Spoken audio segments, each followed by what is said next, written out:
அன்பான இனிய உறவுகளுக்கு ஐயனார் துணையில் பார்த்தீங்கன்னா அப்படியே பொண்டாட்டி ஆசையை நிறைவேற்றுறாங்க. நல்லா பட்டாசு வெடித்து ஜாலியாக பலகாரம் சுட்டு நல்லா என்ஜாய் பண்ணுவோம் எங்கள் வீட்டில் அப்படின்னு நிலா சொன்னது தாங்க தாமதம். பார்த்தா எல்லாருக்கிட்டையும் எல்லாரையும் எழுப்பி வச்சு எல்லாரும் பட்டாசு மத்தாப்பெல்லாம் கொடுத்துறாங்க. அப்படியே பார்த்தா வச்சக்கண்ணு வாங்காமல் நிலா சோழனை ரசிக்க ஆரம்பிச்சிட்டாங்க. இனிமேல் இந்த பிள்ளை இந்த வீட்டை விட்டு போகாதுங்க, பச்சக்கண்ணு ஒட்டிக்கிடுச்சு அப்படின்னு தான் சொல்லணும். பார்த்தா அப்படியே 2 பேரும் சேர்ந்து போய் வெடிக்கிறாங்க. செம்ம பண்ணா சூப்பராக போயிட்டுருச்சு அப்படின்னு தாங்க சொல்லணும். அந்த பக்கம் பார்த்தா வானதி பாண்டியன் அந்த ஒரு காதல் சூப்பராக தாங்க போகுது. நம்ம தலைவன் காதல் வந்துட்டா கல்லு கூட கால் முளைச்சு நடக்கும் போல இருக்குங்க. பார்த்தா ஸ்வீட்டு ட்ரெஸ்ஸு பட்டாசு மத்தாப்பு தாங்க வாங்கிட்டு போல. அந்த அம்மா பார்த்தீங்கன்னா வெளியில் வச்சு வெடிச்சுக்கிட்டு இருக்கு வானதி பிள்ளை.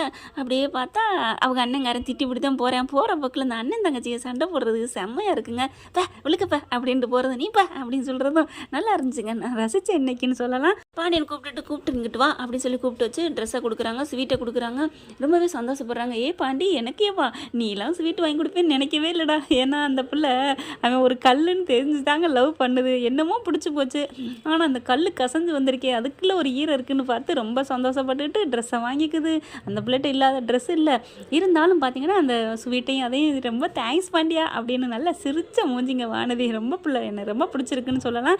அடுத்து சரி நீ போ நான் போகிறேன் அப்படின்னு சொல்லிட்டு 2 பேரும் ஹாப்பி தீபாவளி சொல்லிட்டு போகிறாங்க. ரொம்ப ஜாலியாக என்ஜாய் பண்ணிட்டு போகுது. அடுத்து பார்த்தா பலகாரம் சுடுவோன்னு சொல்லிட்டு சோழன் எல்லா ஐடியாவும் எல்லாத்தையும் ஏற்பாடு பண்ணுறாங்க. ஆளை கூட்டியாந்து வச்சு பலகாரம் சுடுறாங்க, ஒவ்வொரு ஸ்வீட்டாக. அப்படி ஒரு சந்தோஷப்படுது நம்ம நிலா. எனக்கு ரொம்ப சந்தோஷமாக இருக்குது அப்படின்ட்டு சேரன்ட்ட போகிறாங்க. அண்ணா நீங்கள் எல்லோரும் இந்த வருஷம் எனக்கு எனக்கு எனக்கு என்ன சொல்கிறதுனே தெரியல, எனக்கு ரொம்ப ஹாப்பியாக இருக்குது அப்படிங்கிறாங்க. எல்லாத்துக்கும் சர்ப்ரைஸ் வச்சுருக்கேன் அப்படின்னு 50 பேருக்குமே ட்ரெஸ் எடுத்தாந்து கொடுக்குறாரு நம்ம சோழனும். சேரன் ஏற்கனவே கொடுத்துட்டாங்க, இருந்தாலும் சோழன் கொடுக்குறாங்க. நிலாவுக்கு சூப்பரான ஒரு புடவை. அதை பார்த்துட்டு ரொம்ப கண்ணு வைக்கிறாங்க. எப்படி சோழா எப்படியா? அதெல்லாம் அப்படித்தான் அப்படிங்கிறாங்க. காசு நான் வச்சுருக்கேன்ல. ஆமாம்மா இவன் சம்பாதிக்கிற ஆசை வீட்டுக்கு கொடுத்தாவில்ல, கொடுக்காம அப்படியே வந்தானே வச்சுருக்கேன். அப்போ இன்னும் இருக்குந்தான் நீ அப்படிங்கிறாரு பல்லவனும் பாண்டியனு. டே சும்மா இருடா அப்படிங்கிறாங்க. விடிஞ்சிருதுங்க. எல்லாரும் புது ட்ரெஸ்ஸை போட்டுட்டு பார்த்தீங்கன்னா அப்படியே தீபாவளி பலகாரத்தை சாப்பிட்டுட்டு சும்மா என்ஜாய் பண்ணுறாங்க. கரெக்டாக காரு சர்ன்னு வந்து நிற்கிது. யார் அப்படின்னு பார்த்தா நிலாவோட சொந்தங்கள் எல்லாம் இறங்கி வருது. அவங்க அம்மா அப்பா அண்ணன் எல்லோரும் வராங்க. வந்துருச்சு வில்லங்க அப்படின்னு வெளியில் உட்காந்துட்டு நடேசன் சொல்கிறாரு. என்னங்கய்யா நல்லா இருக்கீங்களா? நல்லாதான் இது வரைக்கும் இருந்தேன் அப்படிங்கிறாரு. அதுக்கப்புறம் நிலான்னு அவங்க அம்மா கூப்பிட, என்ன அம்மா குரல் கேட்குதுன்னு வெளியில் வராங்க. பார்க்குறாங்களா, கோவமாக தான் நிற்கிறாங்க. இருந்தாலும் வாமா அப்படின்னு கூப்பிட்ட, என்னடி வான்னு உள்ளார கூப்பிட மாட்டியா? அதான் வாமான்னு கூப்பிட்டனே. அது சும்மா நார்மல் கூப்பிட்டடி, உள்ள வான்னு கூப்பிடணும். ஐயோ வாங்க எல்லாரும் அப்படிங்கிறாங்க. உள்ளார போகிறாங்க. ஸ்வீட்டு பலகாரம் அது இதுன்னு கொடுக்குறாங்க, ட்ரெஸ் எல்லாம் கொடுக்குறாங்க. தலை தீபாவளியில் அதனால எல்லாம் கொண்டு வந்திருக்கோம் அப்படின்னு எல்லாத்தையும் கொடுக்குறாங்க. இந்தாம்மா அப்படின்னு சொல்லிட்டு நிலா கிட்ட கொடுக்குறாங்க. இதெல்லாம் எதுக்கு கொண்டு வந்தீங்க? நாங்கள் எல்லாம் பண்ணிட்டோம். பட்டாசு வெடிச்சாச்சு, ட்ரெஸ்ஸு போட்டாச்சு, பலகாரம் சுட்டாச்சு, நல்ல ஆளுங்களோட நல்லா ஹாப்பியாக தான் இருக்கேன். இது எதுக்கு எனக்கு அப்படின்னு கேட்க, என்ன நீ நிலா இப்படிலாம் பேசுகிற? நாங்கள் உன்னை பெற்றவங்கடி. ஆமாம் பெற்றவங்க தான், அதான் வச்சிங்களே ஆப்பு அப்படிங்கிறாங்க. என்னடி சரி விடு, அதையே பேசிக்கிட்டு இருப்பியா? ஏதோ நடந்து போச்சு நிலா, பெத்த வயிறுடி, வாடி நம்ம வீட்டுக்கு. என்னது வாடியா? ஆமாடி, இப்போ எதுக்கு வந்திருக்கோன்னு நினைக்கிற? தலை தீபாவளிக்கு உங்களை கூட்டிகிட்டு போக வந்திருக்கேன்டி, அழைச்சிட்டு போக வந்திருக்கேன்டி அப்படிங்கிறாங்க. சோழனுக்கு பக்குங்குது. ஐயோ மறுபடியும் கூட்டிகிட்டு போய் நம்ம பொண்டாட்டி நம்மக்கிட்ட இருந்து பிரிச்சிருவாங்களோ அப்படின்னுட்டு நிலா பார்க்குது. என்னம்மா எப்படி நான் வருவேன்னு நினச்சி வர்ற? ஏண்டி பொண்ணுங்களுக்கு என்ன தான் சண்டை சச்சரவு இருந்தாலும் பாசம் விட்டு போகாது, பிறந்த விட்டு பாசம்னு சொல்லுவாங்கடி, அதுக்காக தாண்டி வந்தோம் அப்படிங்கிறாங்க.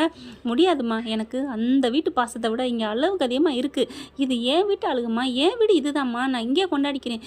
ஊர் உலகத்தில் தலை தீபாவளி கொண்டாட மாட்டாங்களாடி, என்னடி இப்படி பேசுகிற அப்படிங்கிறாங்க. இந்த பாரு, இந்த யார் உங்கள் மாமனுக்கு அத்தம்பாலா அந்த பொண்ணு கூட வந்திருக்கு போல இருக்கே, பாத்தியா அங்கே வெளியில் வாசலில் வெடிச்சுக்கிட்டு இருக்குதுங்க. என்னடி இப்படி பண்ணுற? அவங்கவுங்க வீட்டுக்கு வரத்தானடி செய்வாங்க.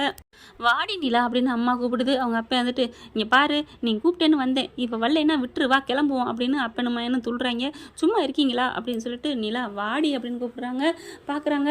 அவங்க சேரன் வந்துட்டு, அவர் தான் இறக்க குணம் உள்ளவராச்சே, இங்கே பார்ப்பா நிலா போயிட்டு வாப்பா, அவங்க தான் ஆசைப்பட்றாங்கல்ல அப்படிங்கிறாங்க. தலை தீபாவளிக்கெல்லாம் முதல் நாளே தான் கூப்பிட்டு போவாங்க, அது என்ன இன்னைக்கு வந்து கூப்பிட்றீங்க அப்படின்னு பாண்டியன் கேட்க, அப்படியே பார்க்குறாரு திரும்பி. வில்லங்க தான் அப்படின்ட்டு, இங்கே பார்ப்பா வர்றியா இல்லையா, நீ கிளம்புடி அப்படின்னு பொண்டாட்டியை கூப்பிட்றாரு. நிலா பார்க்குறாங்க. சோழனை இழுத்துட்டு உள்ளுக்க கூப்பிட்டு போகிறாங்க. இங்கே பாருங்கள் எனக்கு அங்கே போக பிடிக்கல. ஏங்க போனால் என்னங்க, நம்ம வீடு தானே. என்னது நம்ம வீடா? எது நம்ம வீடு அப்படின்னு கேட்க, இல்லை நிலா அது நீங்கள் பிறந்து வளர்ந்த வீடு, அவங்க என்ன பண்ணாங்கன்னு தெரியாது, புதையல் எடுக்கிறோம்னு சொல்லிட்டு கவ்விட்டு வந்தானா ஒருத்தன், அந்த மாதிரி நம்மளை பண்ணாங்க தெரியுமா? இல்லை நிலா போயிட்டு வருவோமே அவங்க ஆசைக்கு. ஐயோ வேணாம் விடுங்க. ஏன் வேணாங்கிறீங்க? ஐயோ! சோளா உங்களுக்கு புரியல. அங்க போனா நம்ம 2 பேரையும் பிரிச்சுருவாங்க. தெரியுமா அது உங்களுக்கு? அப்படின்னு கேட்க, அப்படியே ஆடி போறாருங்க சோழன். ஐயோ! சொல்லிட்டாளே அவ காதலன்னு. காதல வந்து வாயில ஐ லவ் யூன்னு சொல்லணும்னு அவசியம் இல்லங்க. இப்ப இந்த நிலா சொன்னதே காதல சொன்னது மாரி தானே. அவருக்கு சந்தோஷம் தாங்கல. நிலா பார்க்குறாங்க. இப்ப என்ன சொல்ட்டேன்? என்ன? ஹலோ சோளா என்ன? அப்படின்னு கேட்க, ஒண்ணும் இல்லங்க, ஒண்ணும் இல்ல. நீங்க ஒண்ணுமே சொல்லலன்னு நீங்க நெனச்சிட்டுருங்க. இப்ப என்ன? அங்க போக்கூடாது அவ்வளோதானே? ஆமா. கவலைய விடுங்க. நான் போய் சொல்லிக்கிறேன் அப்படின்னு வெளியில வந்து, இங்க பாருங்க என் பொண்டாட்டிக்கு அங்க வர விருப்பம் இல்ல போதுமா? அப்படிங்கிறாங்களா. பார்க்குறாங்க அவங்க அம்மா. உன்னைய கூட்டி போகாம நான் போக மாட்டேன்டி அப்படின்னு உட்காந்துடுறாங்க. ஓகே ஃப்ரெண்ட் பார்க்கலாம் என்ன நடக்க போகுதுன்னு. இந்த பத்தி உங்களுக்கு பிடிச்சிருந்துச்சுன்னா உங்க பொண்ணான கையில ஒரு லைக்க போட்டு சப்ஸ்கிரைப் பண்ணிடுங்க. Thank you friends.